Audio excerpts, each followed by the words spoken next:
आज Doubtnut app download करें। Doubtnut पर अपने सभी गणित, रसायन विज्ञान, भौतिक विज्ञान और जीव विज्ञान के डाउट्स का करो सफाया। बस प्रश्न की फोटो खींचो, एक ही प्रश्न को क्रॉप करो और तुरंत वीडियो सोल्यूशन पाओ। अभी डाउनलोड करें। प्रश्न दिया है, डेविड अपने प्रतिबिंब को समतल दर्पण में देख रहा है। दर्पण तथा उसके प्रतिबिंब की जो बीच की दूरी है वह 4 मीटर है। यदि वह दर्पण की ओर 1 मीटर चलता है तो डेविड तथा उसके प्रतिबिंब की जो बीच की दूरी होगी वह कितनी होगी, हमें ज्ञात करनी है। और यहाँ पे 4 विकल्प जो है मीटर में दिया है। तो आइए हम लोग इस प्रश्न को हल करते हैं और देखते हैं कि कौन सा विकल्प जो है सही होगा। ठीक है, तो देखिए हम लोग मान लेते हैं कि यहाँ पे जो डेविड है वह खड़ा हुआ है। ठीक है, और ये मध्य में समतल दर्पण रखा हुआ है, यहाँ पे समतल दर्पण है।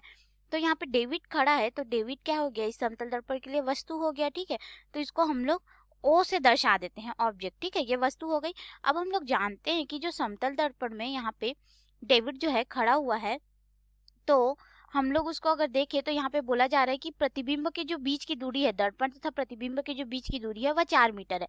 अब इस डेविड का जो प्रतिबिंब है वो यहाँ पे बन रहा है। ठीक है, तो इस प्रतिबिंब को हम लोग आई से दर्शा देते हैं। दर्पण और प्रतिबिंब के बीच की दूरी हम लोग को 4 मीटर दी गई है।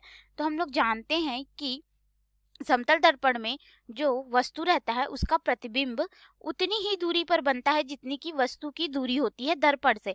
तो यहाँ पे प्रतिबिंब जो है 4 मीटर पे बना है, अर्थात यह जो डेविड खड़ा है समतल दर्पण से वह कितना दूर हो जाएगा, 4 मीटर दूर खड़ा है।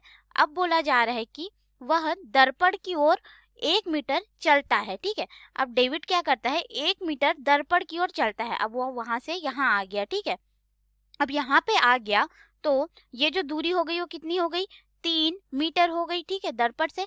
और हम लोग समतल दर्पण में जानते हैं कि जितना यहाँ पे हमारे पास वस्तु जो है जहाँ पे रहेगा उतनी ही दूर समतल दर्पण में वस्तु का प्रतिबिंब बनेगा।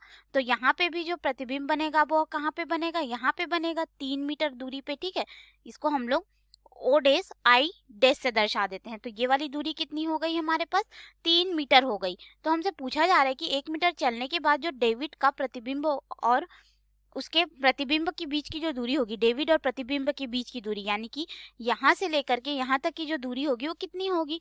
तो देखिए हमारे पास अगर हम लोग देखें तो डेविड से प्रतिबिंब के बीच की दूरी 3 मीटर, उसका दर्पण से जो हमारे पास डेविड खड़ा है उसकी दूरी है, फिर दर्पण से 3 मीटर दूरी पर क्या हो जाएगा, उसका प्रतिबिंब बनेगा। ठीक है, तो ये जो दूरी हम लोग को प्राप्त होगी वो कितनी हो जाएगी, 6 मीटर हो जाएगी। तो इस जो इनके मध्य की जो दूरी है ये यहाँ से लेकर के यहाँ तक की, ठीक है, इस दूरी को अगर हम लोग x से दर्शा दें तो हमारे पास इस दूरी का मान कितना आ गया, 6 मीटर। यानी कि डेविड और प्रतिबिंब के मध्य की दूरी कितनी हो जाएगी, 6 मीटर होगी। तो ये रहा हमारे प्रश्न का उत्तर। अब हम लोग इसके अनुसार विकल्प में आते हैं। तो विकल्प ए दिया है 3 मीटर, गलत हो जाएगा। बी 5 मीटर, ये भी गलत है। 6 मीटर सही होगा सी, और डी 8 मीटर गलत है। अर्थात हमारे पास यहाँ पे विकल्प सी जो है बिल्कुल सही उत्तर होगा। धन्यवाद। कक्षा 6 से 12वीं से लेकर नीट, IIT, JEE वो एडवांस के लेवल तक 1 करोड़ से ज्यादा छात्रों का भरोसा। आज ही डाउनलोड करें डाउटनेट ऐप या व्हाट्सएप करें अपने सारे डाउट्स 8400 400 400 पर।